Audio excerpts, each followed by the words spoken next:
Secangkir pengharapan untuk mengawali hari ini. Renungan pagi tanggal 24 April. Faktor gerakan kecil.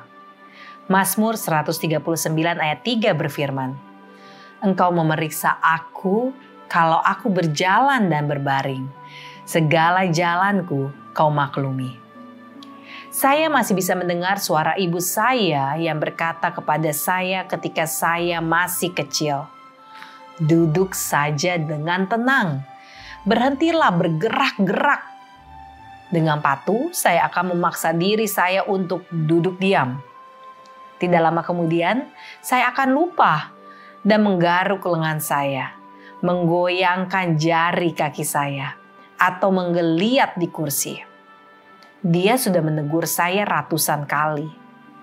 Ketika saya berusia sekitar 8 tahun, saya melihat Tuan Lamson yang sudah lanjut usia berjalan menyusuri jalan.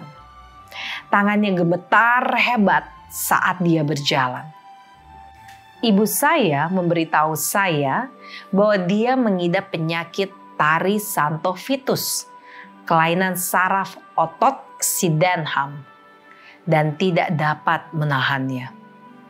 Akankah saya akan berakhir seperti Tuan Lamson?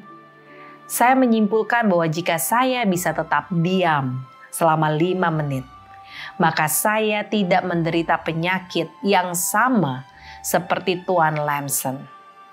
Saya berhasil selamat dari ujian berat selama 5 menit, membuktikan bahwa saya tidak sakit. Tetapi itu adalah salah satu hal tersulit yang pernah saya lakukan. Selama bertahun-tahun, saya merasa pasti ada sesuatu yang salah dengan diri saya.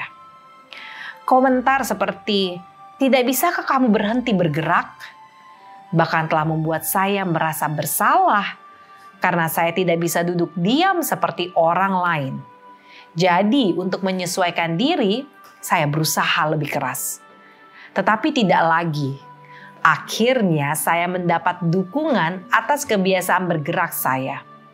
Menurut hasil penelitian tahun 1998 di klinik Mayo, melakukan gerakan kecil merupakan faktor penurun berat badan.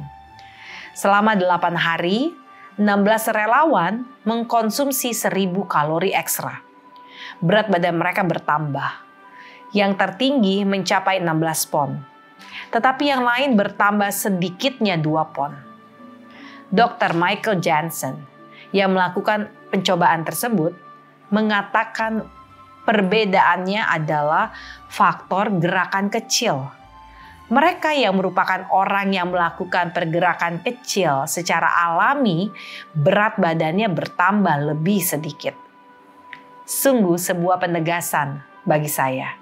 Menjadi gelisah, menggeliat, dan bergerak tidak hanya mendapat persetujuan dari Mayo Clinic. Tapi sekarang saya telah mengetahui bahwa ini adalah alat penurun berat badan bawaan yang luar biasa. Setiap gerakan adalah penting, kata Jansen. Ini bukan hanya gerakan besar seperti menaiki tangga yang membuat perbedaan.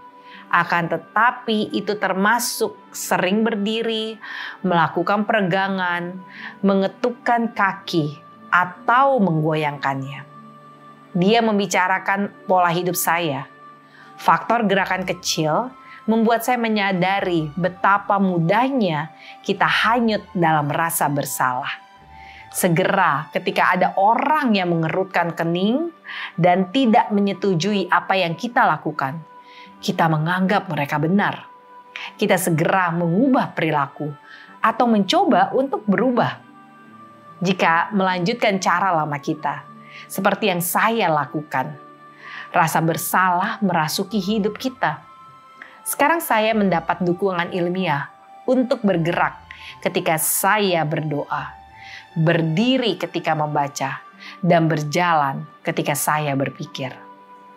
Doa kita hari ini, ya Tuhan, kami yang bijaksana, terima kasih telah menjadikan kami seperti saat ini. Amin.